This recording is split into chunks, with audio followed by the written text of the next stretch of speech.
All right, folks. So we might get a few more people joining us here as we get rolling, but since everybody is here and present and connected, I want to say welcome. Nice to see you all here today. I am Tracy Carriger. I'll be facilitating alongside Sarah Brightwell today, and I'm also joined by our fellow TA team member. Hello, Olani, and Shala is here with us today too, your program officer. Welcome. Before we dive in, we'll go ahead and run through our, oops, you know what? I need to make sure that you can hear this when I play our standard disclaimer. There we go.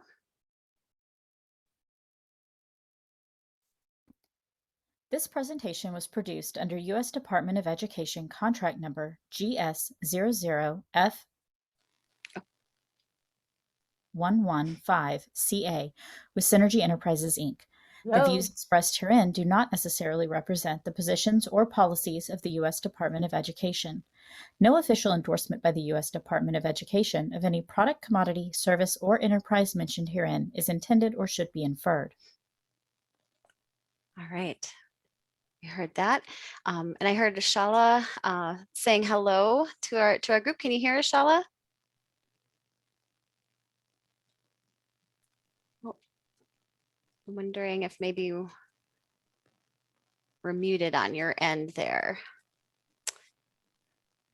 We'll go ahead and start rolling along here in the meantime. So we can go do a round of introductions. I just introduced myself as one of your technical assistant team members here.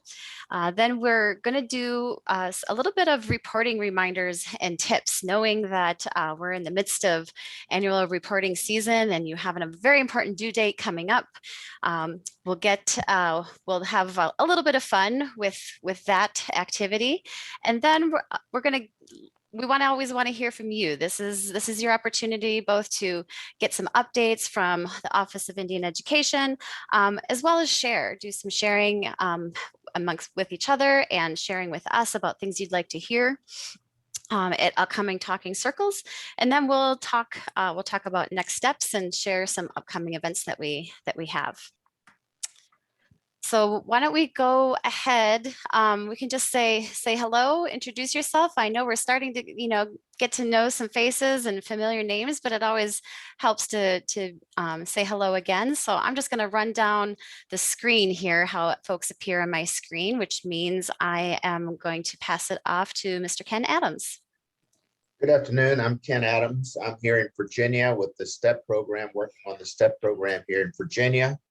I'm working basically for the Virginia Tribal Education Consortium, a consortium of 7 tribes here in Virginia working on the STEP initiative. Pleased to be here, looking for some great information today. Thank you, Ken. And I'll pass it over to Roxanne.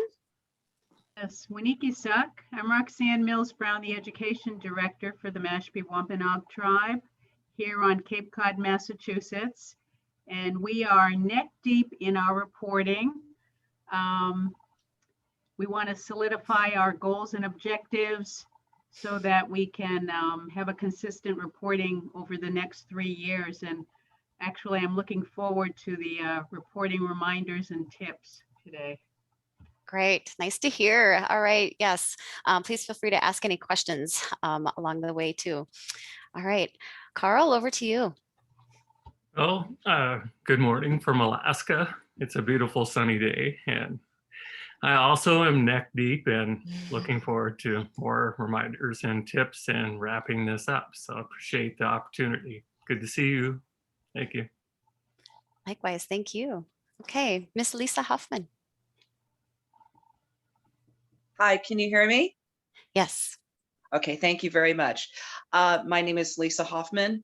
I am the Career Readiness Education Coordinator with the Blue Lake Rancheria Tribal Agency, working with launching a Modern Youth Apprenticeship Academy, focusing on 6 CTE sectors, along with recruiting, retraining, and retaining teachers. Glad to be here.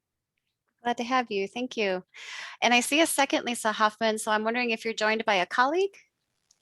I am joined with my computer so I can see the presentation and in my phone for audio. My apologies. Oh, no, don't apologize. That's it's just a technical setup. We got it. Okay, great. Thank Okay, Kara, over to you. Hi, everyone. I'm Kara Canaday. I'm working with Ken Adams on the Virginia Tribal Education Consortium STEP grant. I am the tribal liaison joining from nearly 100-degree Virginia today. Very excited to hear some tips and tricks for our reporting that Ken and I have been working very hard on. Our team has definitely been neck deep as well in reporting. So very excited to learn something new today, hopefully. Okay, great. Good to hear it. I lived in Virginia before I moved out here to Denver. I don't miss the heat or the humidity. Okay, and I see we also have Esther with us. Hi, I'm Esther. I'm with Connect Tribe. I work with Carl. We are also busy with reporting as well. It's a beautiful day in Alaska today. Wonderful. Glad to hear it. And I did want to give the opportunity to Shala if she can hear us or wants to say hello. Yes, I can hear everyone. Thank you and hi to everyone. This is Shala Ortega, and I'm here to help you with your questions, APR questions, any other questions you have. I've already gotten a few questions, and I don't know if that was just based on the just individual grantees, but I just wanted to remind you one more time that no matter what you see as your due date in G5, and G5 does make errors in that case, 5/28 is your due date for submitting APR. There are some glitches apparently in G5 that may throw in some other due date, but 5/28 is your due date for APR. Thank you. Thank you. Okay, so there's the first tip related to APR reporting. To kick off, we'll have some discussion, but to kick this off, we thought we would have a little bit of fun with our tips and tricks for reporting. And for that, we're going to use a Kahoot. Now, has anybody used Kahoot before? Maybe you can raise your hand or give us a thumbs up with the reaction button down at the bottom of your screen. I see Kara and Carl have used it. Okay. It's totally okay if you have not used it. We'll make it really super easy. I'm actually going to stop my sharing screen and let Sarah put up the Kahoot there. But while she's doing that, what you're going to do is actually, oops. Now you can use your phone. You can use your phone, and sometimes that's easier, so you don't have to navigate between screens, but you can also bring it up on your internet browser. You're going to actually go to Kahoot it, www.kahoot.it, and it's right up there on the screen, but I'll also type that into the chat box, so you have that there as well. And when you get there, you're going to enter in that game pin that you see on the screen. That's 931570. And I just typed that into the chat box as well. I see Sarah's in there, or Kara, excuse me, is in there already. That's good to see. Now, you'll be asked to give yourself a name, or you can give yourself a secret name if you want to be incognito today. We'll give you just a minute to get that logged in there, and let us know if you're having any trouble getting in there. This can be really easy to navigate on your phone. Like I said, you can sort of type in your responses and participate and keep us up on the screen. All right. Yeah, Frankie, Connect Charter. Excellent, excellent. Let's see, 1, 2, 3, 4, 5. Maybe a couple more might be joining in there. So this will be your opportunity now to, we had earlier in the earlier this month, we had a an APR reporting webinar where we went into more detail about the different sections and the different reporting elements in there. So this will be a fun way to show off everything that you picked up at that reporting webinar. And nice to see you. Nice to see you here, Allison. Okay, you got in. Excellent. Good to see that. All right, everyone, is everyone ready to go? All right, so we're calling this our OIE APR Showdown. So like I said, this is your opportunity to show off your great reporting skills and maybe pick up a few more tips if you need them. And we'll go ahead and get started. So the first question is really just a poll. No points attached to this one. Where are you currently in your annual performance reporting? Have you started with the project planner? Are you going to start? And I know that one was quick, And for but it those looks like, who might be new to Kahoot, one tip, you're going to look on your Zoom screen to Oh. see the answer choices, and you'll answer by picking the color or the shape, whatever stands out more to you on your Kahoot screen. So answer choices are in Zoom. You put in your answer in your Kahoot screen. everyone got that?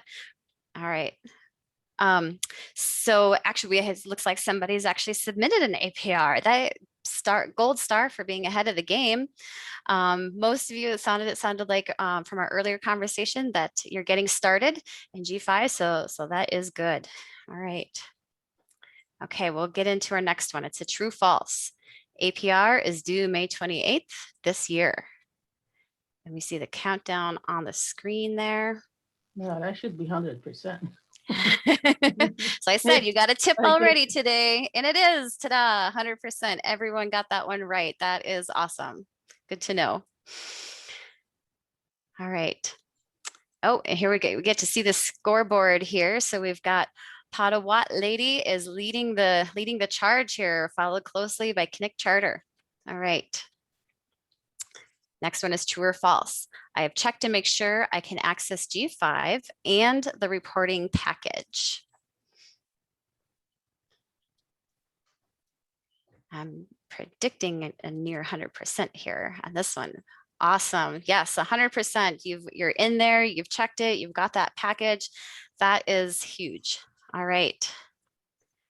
Okay, Padawat Lady's still in the lead. So this next one is a puzzle, and we want you to put these steps in order. Place the steps for submitting your cover sheet in order. Which of these comes first? Second, third, and last. Got about 10 more seconds to answer. So got a couple answers in there.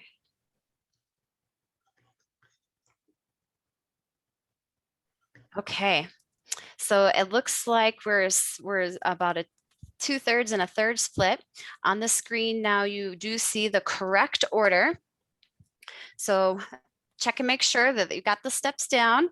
G5 allows you to first enter in all that data into your cover sheet so that you can download and print out a nicely completed form, which you can then take to get signed by your authorized representative. And knowing the due date's coming up here pretty soon, it's probably good to get on their radar if you're not already, that they're going to need that signature. And then you can upload that completed cover sheet into G5 with that signature. So there you go. Those are the 4 steps to completing the cover sheet. Oh, looks like we got a new leader. Knick Charters pulling into the lead. All right. What is the APR reporting period for your grant?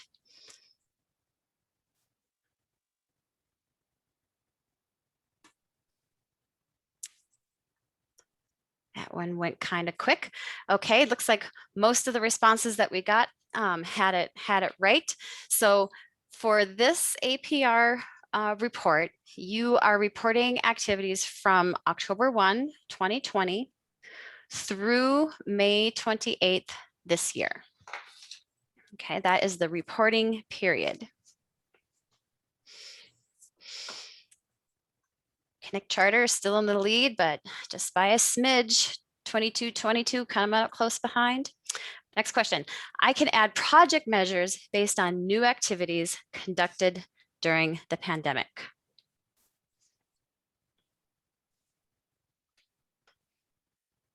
True or false? Oops. Oops. Well, looks like everyone said true. So let's take a minute just to talk about this one. So remember, your project measures are going to be your project measures that you enter in. I know this is your first APR reporting period for this new grant. So when you enter these project measures into G5, you are setting the language for the rest of your reporting period. That's really important because you want to make sure that you really like them, that they're, as smart, specific, measurable, actionable as possible. Now, I'm sure that many of you have engaged in activities, based on your realities around the pandemic. And so you're going to report that in places like your executive summary or your explanation of progress. But your project measures will be tied to what you actually submitted into your proposal. And Allison, I saw your hand up. Did you have a question? Well, year one for us is planning, and year 2 and 3 are then have different project measures. So I'm not going to be including years 2 and 3's project measures. I'm going to have to add them to their APR next year. Otherwise, I'm going to have pages and pages of stuff that isn't applicable to year 1. But we haven't defined completely all the project measures in year 1 because we're in year 1, which is a planning period. So that question's a little unnerving to me, that I'm not going to be able to add anything in the future. Yeah, so you'll be able to add data into your executive summary. You'll be able to add explanations of progress, but the project measures that you set in this reporting period will be the project measures that are used throughout your project. So even though some of those you won't actually start really making progress on until years 2 and 3, you will want to be sure and include those in this report.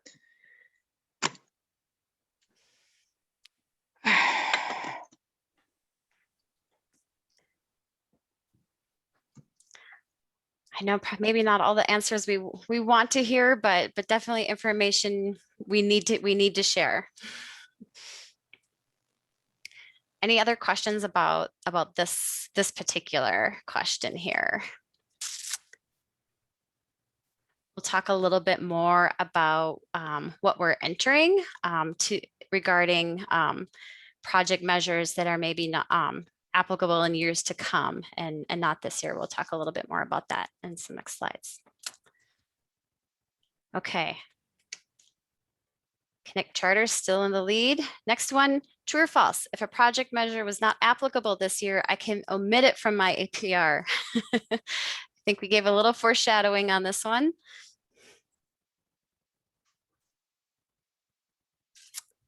True or false?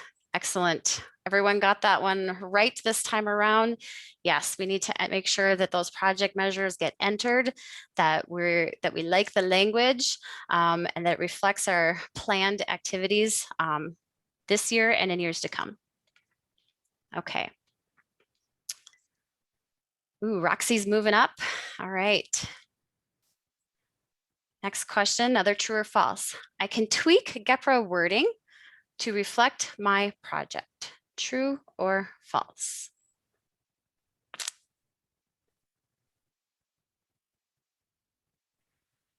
Awesome. Everyone got that one 100% correct. The GEPRA wording is set in stone, and you can just copy and paste that or put it right in there, right as it appears in your in the proposal or in the notice of applications. All right. Looking good. Oh, Padawat Lady and Connect Charter are neck and neck there, back and forth. All right. On GEPRA measures, what quantitative data should be reported? Multiple choice for this one. What is the quantitative data that should be reported?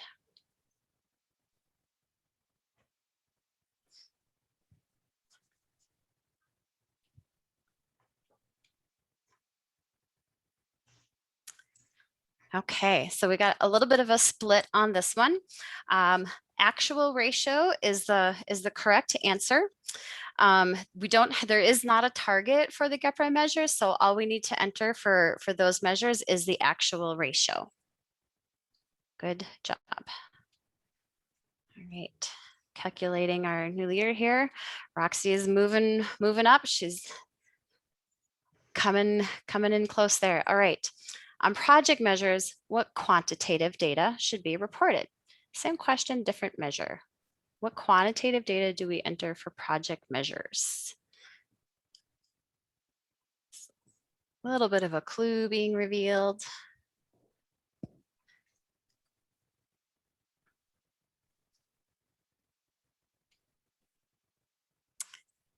Awesome. Awesome. This is a great group. You were really taking notes at that APR webinar. Absolutely right. So for those project measures, you're entering both a target and the actual ratio for those measures. Okay. Okay, here we go. Next question. I won't have my academic achievement data until August 2021. What should I report for those objectives?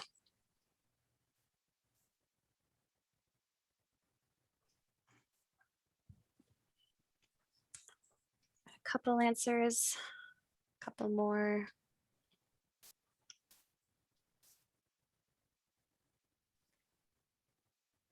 Okay.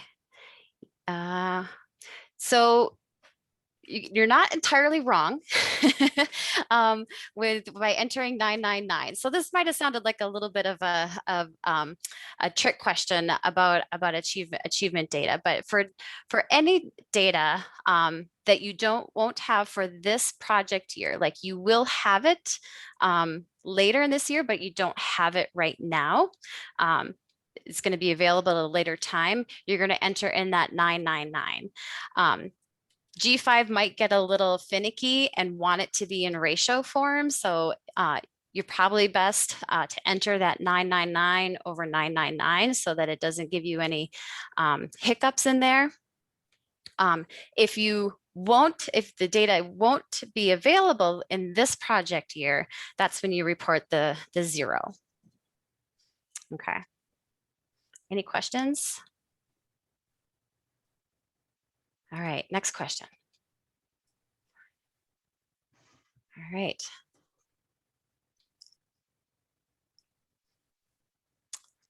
What is a great way to ensure I'm covering the necessary information in section B? B for budget.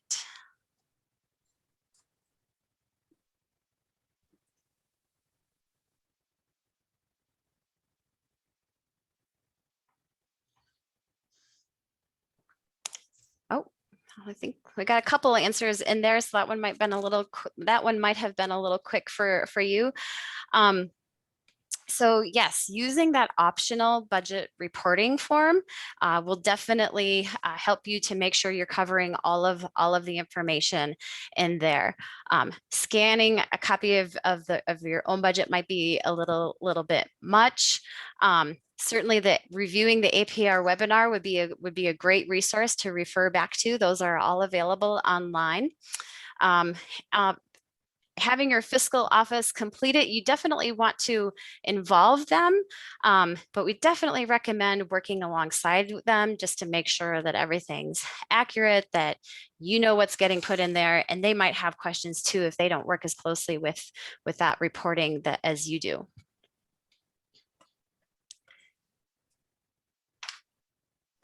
Okay, how are we looking on the leaderboard here? Roxy's moving up. Oh, go ahead, please. Oh no, I was just gonna let you know, I also popped that optional budget reporting form over in the chat box if anybody needs to download that. Awesome. Thank you. All right. A few more questions left here. I need additional space to provide a longer explanation of progress or insert charts or pictures. How can I do that? I need more space for a longer explanation of progress.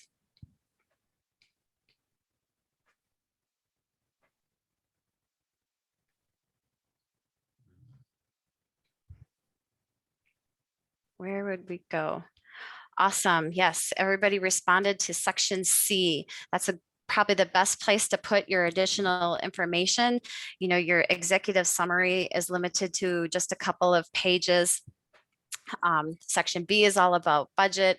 And I'm glad no one picked the emailing or program officer. That can get really piecemeal information and hard to track. Best to capture it in your actual APR report in that section C. So excellent job with that one. Okay. Still in the lead, hard to catch. Okay. If I have questions or if I need help, where can I go for assistance with my APR?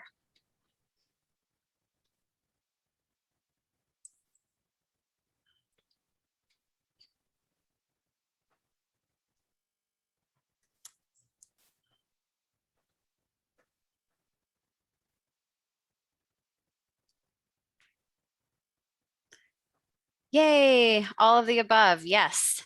So if you pick program officer, yes, absolutely. Shala is a resource. You heard her invite any questions that you might have to reach out. The OIE, the technical assistance team, Sarah, Olani, and myself, we're here. You can reach out to us as well. If you're having any trouble with G5 or access to G5 and that, you also have the help desk, and they can also support you in navigating some of those glitches as well. We'll offer a few more tips for navigating that, but that is also a resource. So good work. Okay. All right, final question. I will have my complete, accurate, detailed APR submitted in G5 by May 28th this year at 4:30 p.m. Eastern Time. Totally a trick question. Everyone's going to get it right. Yes, I know all of you have already started this, it sounds like. You're here today to pick up those tips and tricks, so I am sure everyone's gonna make that deadline. Just wanted to make sure you knew that that's 4:30 Eastern Time, because I know we're not all in the Eastern Time zone. So looks like we have number one was Padawat Lady. Great work, followed by Connect Charter and Roxy. All right. Everyone did great though. I can tell you we're all paying great attention at our recent APR reporting webinar. All right. Well, thank you for playing along with that. I hope that was a fun experience. Bring in a little bit of friendly competition to our APR reporting tips and tricks. We do have a few more reminders and tricks, but please feel free. If you have any questions, we're a small enough group if you want to take yourself off mute and jump in, or type them into the chat box. We'll take those as they come up too. So everybody knows when your APR is due this Friday. We'll be able to head into that 3-day weekend with a nice clear conscience. And once this is off our plates, it does have to be submitted online through G5 and submitted by your project director of record. We are reporting from October 1 through May 28th, as we mentioned. And the cover sheet does need to be signed by the authorized representative and then uploaded into G5. We went through some of the steps around that in our little Kahoot game too. So the last two sections are about your budget, and there's a little bit of subtlety here. So I want to make sure that that we're clear about this. So on your budget sheet, or excuse me, on your cover sheet, there is a budget section, and the numbers that you enter into that budget section on your cover sheet should match the drawdowns that have been made in G5. When you get to section B, okay, that budget section of the report, that section should reflect all the expenditures that you've expended, including those that have not yet been drawn down in G5. Just want to make sure we made that distinction there. Any questions about this piece? Okay, very good.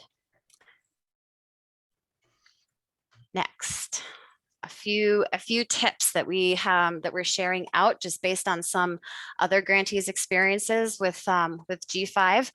G5 does have some size limits, so you're going to be best off when you're, and I know some of you already know this from other past experiences, but your best G5 will work best when you upload in PDF form. So each narrative form, like your executive summary, your section B or section C, you're going to upload a separate document for each of those. The maximum size for those is 10 megabytes.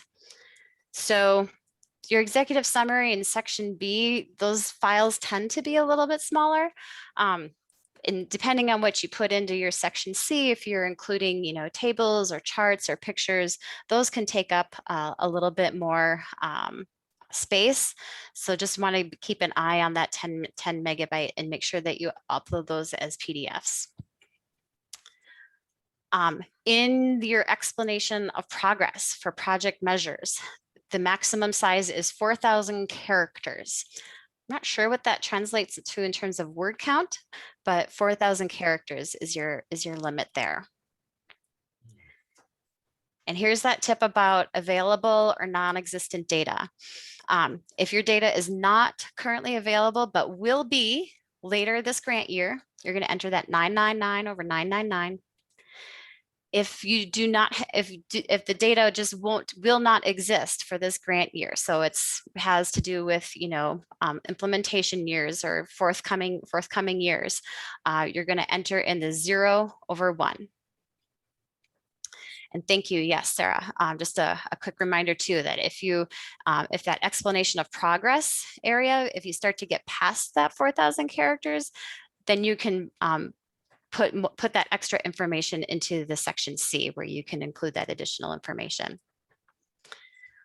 So we have shared some project planners that are set up just exactly like G5 that you can use as a tool to capture your data on a day-to-day basis as you work, so that it's all set and ready for you for G5. You may be using your own tool that you like that serves in a function in a similar way. There's similar functions, but that's really helpful because the project planner is set right up like G5, and you can use that copy and paste function. And if anything does happen with G5, you still have that data captured somewhere. That you don't have to go and recreate it just to enter it into G5 again. Here's just a quick look at our GEPRA measures. What you see on the screen here, everything with an asterisk applies to everybody's grant.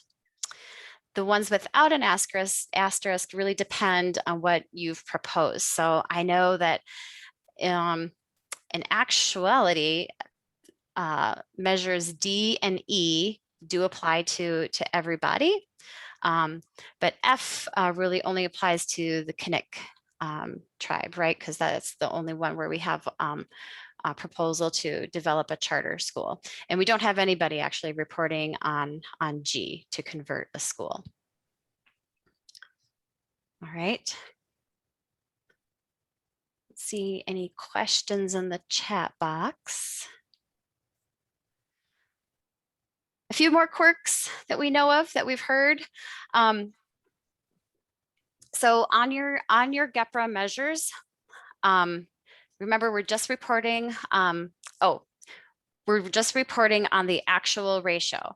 You should be able to leave that target ratio blank because we don't actually have a target. If G5 gets a little finicky, and says you can't leave it blank, then you're going to go ahead and enter 1/1 for the target ratio.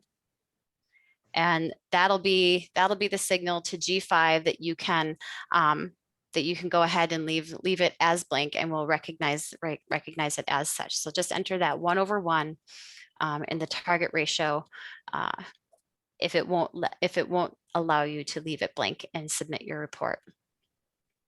These are quirks that we've heard of, that people have shared with us, that we've helped troubleshoot. So if you run into any other hiccups along the way, please feel free to reach out. We can give you a hand with that and help other people who might be experiencing the same thing down the line. Okay. And Sarah says it's behaving well lately, so we'll keep our fingers crossed for everybody. All right. Maybe let's just pause. Any reflections, questions, thoughts, concerns about this reporting?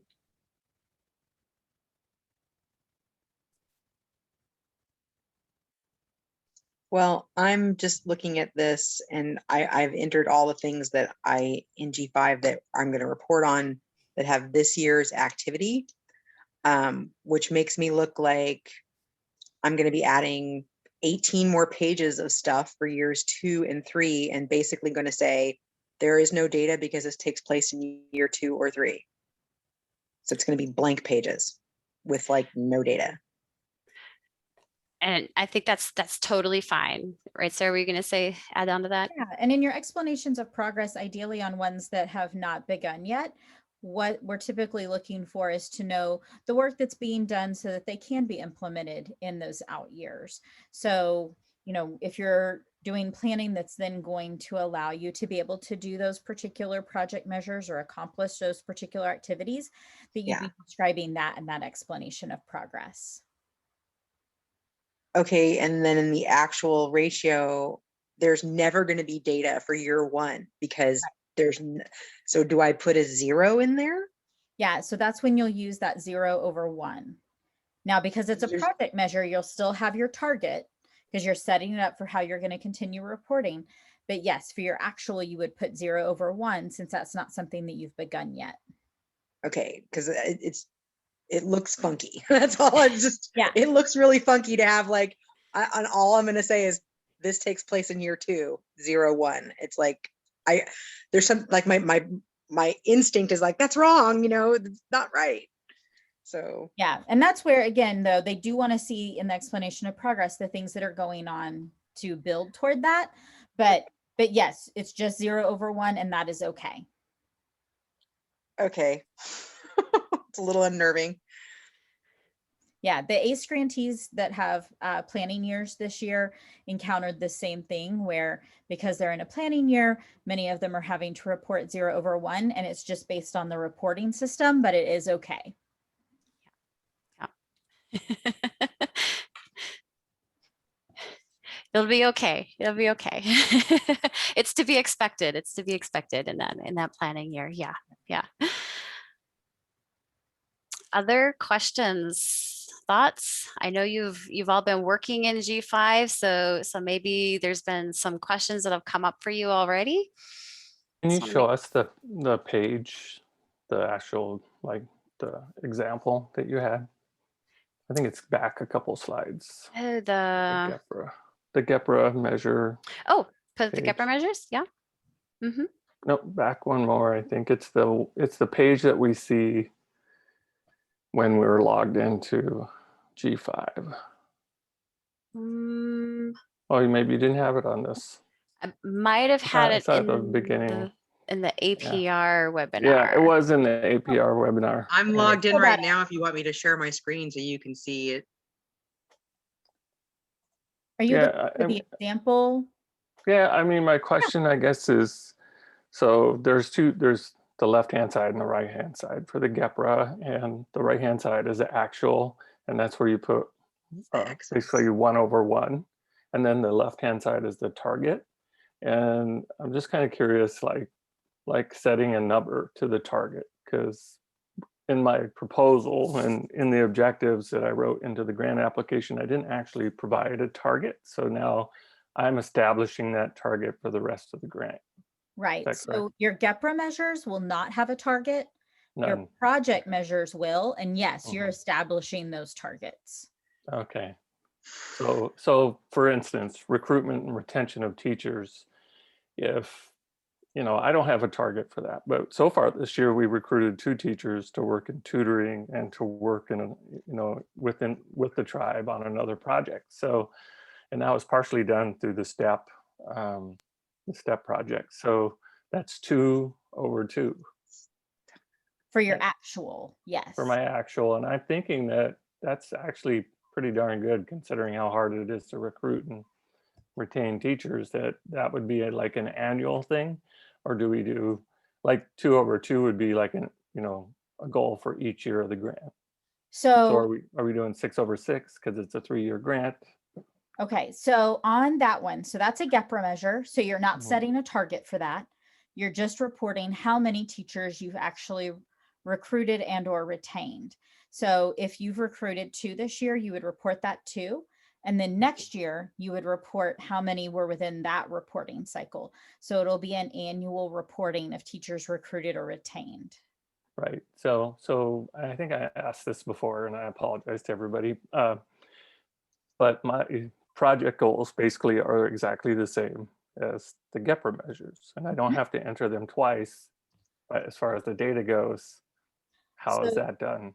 if your project measure, because the way your grant was written, your project measures were addressing a lot of the GEPRA, but with targets. So you would enter that as a project measure, but with a target, because it was actually written out as, your goal was that you would Mhm. recruit a certain number of Mhm. teachers per year. So that would be a project measure for you because you had actually within your proposal set a goal around that.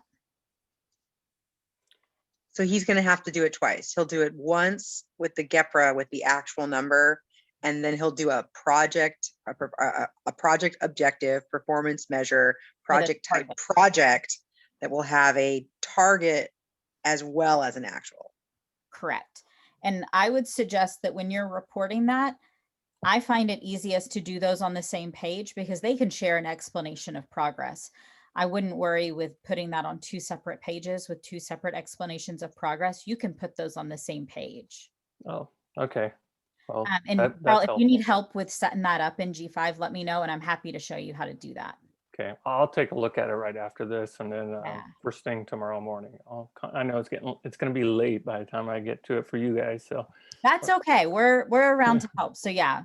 okay, all right, I appreciate it, and thanks, Allison, for clarifying that Oh for me. no, I'm trying to work it out in my head too, Carl, because I have 2 main goals besides the GEPRA measures. I have 2 SMART goals, and then there are numerous like subtasks underneath each goal. We're going to do this, we're going to do this, we're going to do this, and each one of those has a thing. Like we're setting up 6 industry sector career pathways in our Modern Youth Apprenticeship Academy. So my goal is 6. I totally get that. Yeah. But that's one performance measure under an overarching goal. So in the project objective area, I want to make sure I set this up right, because if this is the way it's going to be for the next 3 years, I want to make sure it's right. Yeah. So if I have my, let's say SMART goal 1, I have SMART goal 1, and then I know that there are like 4 performance measures we know that we need to hit to achieve everything under SMART goal 1. Now, if I'm understanding this correctly, we're going to be reporting on it next year. So next year's performance measure, there'd be this like the previous completed year, because we're only 6 months in. So it would be the remainder of the data completing year 1, and then the next year will be the first 6 months of year 2.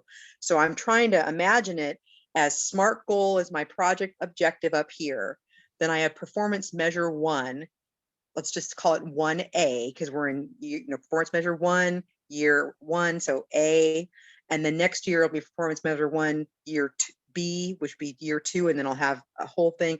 So am I doing basically my overarching SMART goal is my project objective, and then each performance measure is going to have a separate page so I can report year 1, year 2 on it for next year, so it makes more sense? Is that how we should be formatting this? That's typically going to be the easiest way for you to format it, because it gets you a separate explanation of progress box. Because otherwise, if you put too many on one, you have Yeah. 4,000 characters only to now try to explain a bajillion things, and it becomes really challenging to actually give a good explanation. Okay, that I wanted to make sure that because as you were like, oh no, you got to do years 2 and 3. I've been setting up, where it says add another project objective page and then inserts another page. Well, I set up all 8 of my project objectives. I'm like, yeah, but that's year 1, and now they're going to be all out of order. Is there a way to shift them, or don't worry about that? So you'll do a whole new report next year. So it's not going to give you this year's report in that order.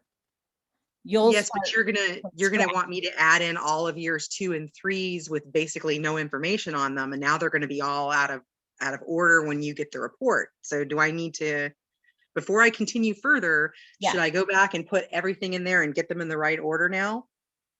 The only way to change the order at this point is to delete pages. Okay.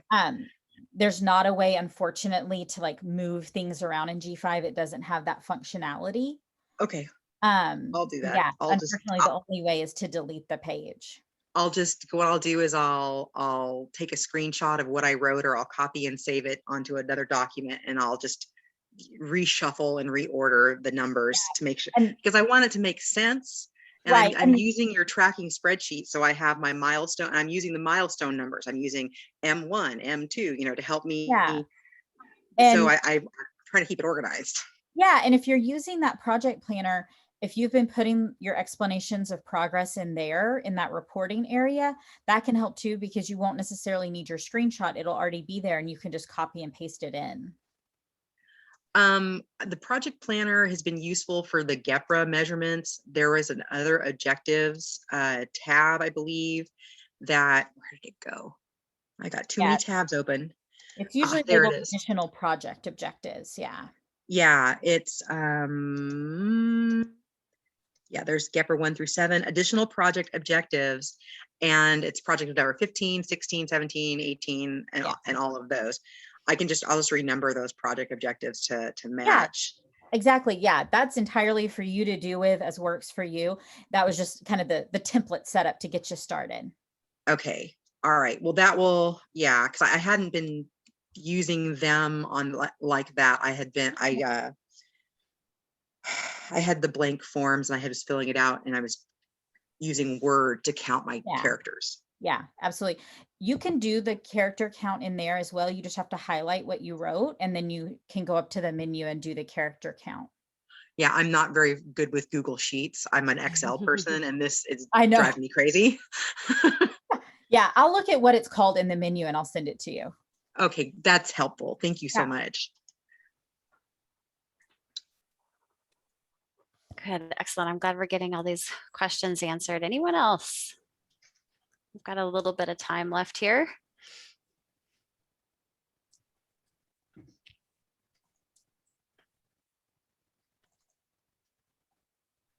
Go check the chat box, see if anybody dropped anything in there while I wasn't looking. I don't see any new questions there.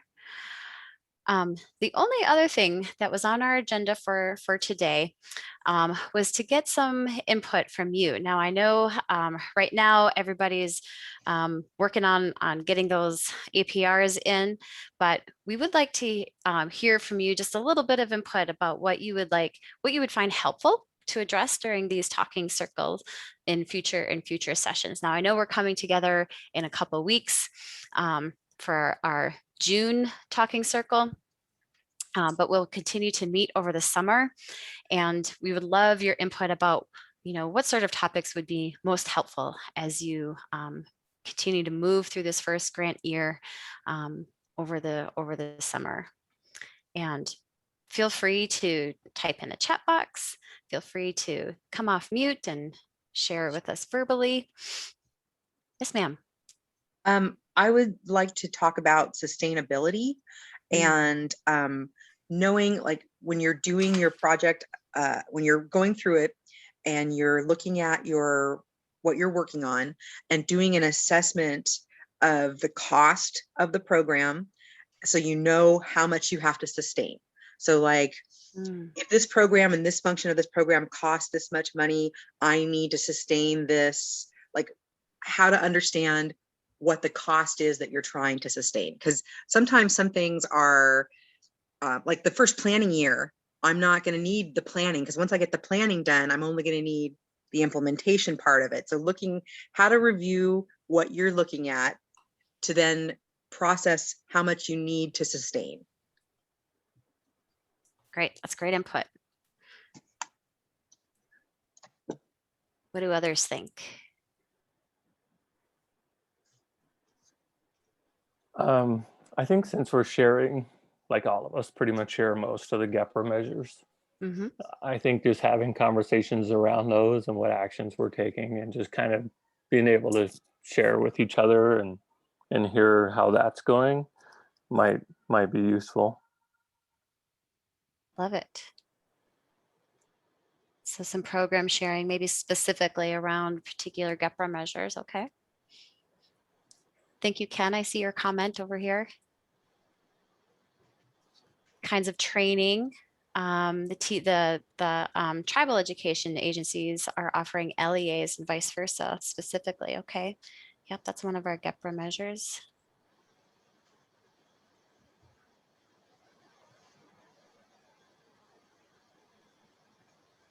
Any other thoughts?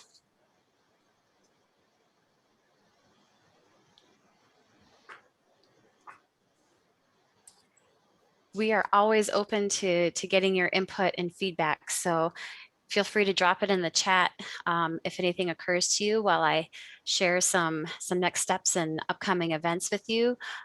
Or if so if after we say goodbye today, if any other ideas come to mind, feel free to email any of us on the TA team, or we'll be sure to make note of those. So thanks for that input.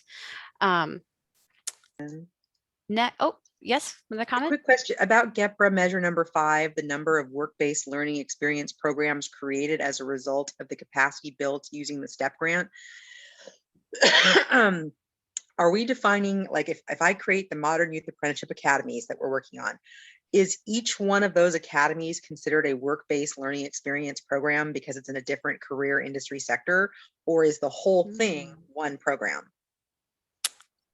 It would be fine to count each one uniquely. Just make sure to explain in your explanation of progress, that's how you're doing it. Okay. Define the scope so we can measure it appropriately in the future. Okay. Great question. Great question.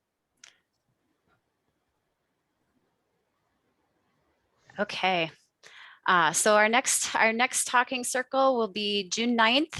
3 p.m. Eastern time. We look forward to seeing you there when everyone's got all the reporting behind them and looking forward into summer. We do have some distance learning series events coming up. Next week, after the long weekend, we'll be hosting a virtual fair share. We've been sharing all kinds of virtual distance learning tools over this past school year. And so we've got a few volunteers from across all of our grantees to share how they've been using them, both with students or with staff members. So we're looking forward to that. We have a logic model and data-driven decision-making series starting June 8th, and we'll continue on the 15th and the 22nd. This will be a series, so it'd be really great if you want to be a part of that to be able to join all 3 of those, but those will be happening from 3 to 4:30 Eastern on those days. We also have coming up tomorrow, if you are working on some things in your reporting and anything comes up, we're available to you anytime, but you can stop by and see us for some drop-in office hours from 1 to 2 Eastern tomorrow. And that is just, you know, come and go as you please and as you need. You can stop in for a minute, get a quick question answered, or you can pop in for a longer conversation if that's what's on your mind. Project directors meeting, of course, everybody was there last month, and I just wanted to remind everybody that those sessions are archived and they are still available online. They will continue to be available. All those sessions from our project directors meeting will be available for the next year, so you can drop in and revisit those. There is a lot of stuff of interest. I know I wanted to be able to view and attend as well, apart from my facilitation duties. So definitely feel free to go back and revisit those. Lots of good stuff in there. Final reminder, everybody knows it. Friday, 4:30 Eastern time. We'll have everything entered into G5, but it does shut down at exactly 4:30 Eastern time. So try to be ahead of that game if you can. Any final questions? Tracy, there was a comment. This is Shallow. Oh, There was yes. a comment about whether the grantees are going to receive an invite to these logic model sessions that you're setting up. Will they receive an invite? Yeah, so an invite actually already went out for all the June events. So if you did not receive an invite to that logic model series, please let me know and I can resend that to you. But yeah, the invites, the step talking circle one is our ongoing one, so that should already be on your calendar. But the logic model series, we sent that out about a week and a half ago now, that you would have received that in your email. So like I said, just let me know if you didn't receive it and we can always resend it specifically to you. Very good. Okay, so we do have a quick in-session poll set up to get your feedback, like we always like to do.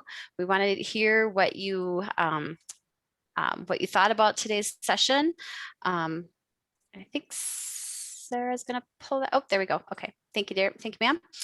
You'll notice that there's a few more questions on there. We usually just have two questions on there, but this is coming in lieu of a follow-up survey. So if you would take the last minute or two that you're with us here today, just to submit your responses to those polls.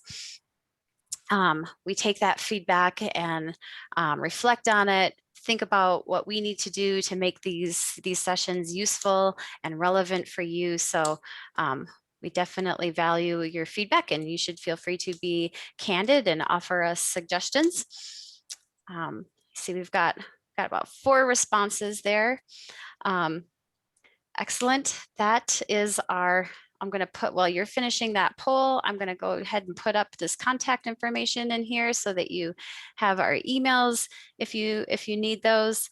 You have Shala's email on there if you need to reach out with her, as well as our email for the technical assistance team, and always that reminder there in the green sunburst. If you're emailing OIE, please do include your grantee name and the PR number in there. That just makes it a lot easier to track inquiries and make sure you get a timely response. So thank you for that. All right. So thank you everybody for joining us today. I hope the day was useful, and good luck with your APRs. We're here if you need us. Thanks, Allison. Very good. Thank you. Thank you, Ken. Alrighty. Thanks, Lisa, Roxanne. Okay.